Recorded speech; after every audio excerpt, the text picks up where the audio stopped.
Hey everyone, and welcome back to my channel. So today I'm going to be doing a video of where I clean my room. So let's just show you a little bit. I have washing down here that I chucked in here last weekend for my girls' night because it was in the lounge room. I was like, I'll chuck it in here. No one's gonna come in here. And if they do, they won't sit down here. So I've still got Winnie's bassinet here. I've got to take this all off and wash it. He still does come in here sometimes at night time, like if I don't feel like getting up and taking him back to his room. I sleep on this side of the bed, so I just like chuck him in there. But this is my pile of washing that I have to go through and fold. It's like, and that's not even the worst. That's all. My bra's still unclipped from when I feed Winston, and he's in Lewis's room right now crying, so I'm gonna go get him. Okay, so this is the rest of my room. This is my makeup area, which needs a good clean. So that's my makeup area. And okay, so this is my room. Don't mind that. That's like nappies and a few bits of washing that has to go in the wash. So don't mind that. That's getting done after this. And Winnie's gone for the edge of the bed. So first off, we're going to make the bed, make that look all nice, because this is what it looks like. So yeah, this is my room. Messy, messy, messy, messy, messy, messy.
Okay, so I am tackling Caleb's room today. Hey, Louie.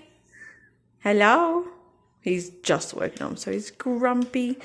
But I am tackling Caleb's room today. As you see, I'm going to move the bed because it's just in a weird position. That box still needs to be unpacked. I need to be sorted out. I only sorted these out the other day. There used to be like a shelf that went across here. Oh, that looks funny. Yeah, there used to be a shelf that went across here, and then a little kitchen here that's in Louie's room used to be here. And that a shelf used to be here as well. Actually, no, that shelf used to be laying down, going that way across there. There used to be a shelf there, but never had anything. The shelf here that was like that one never had anything in there bar the Lego. So I just turned this up with the Lego at the top now, and that's all that he needs in his room, as well as his books and his writing, as his desk stuff, which you can't even see right now because it's full of a mess. It's all a mess. So this is what the ground looks like. So this is what I'm going to get into.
wanna dance?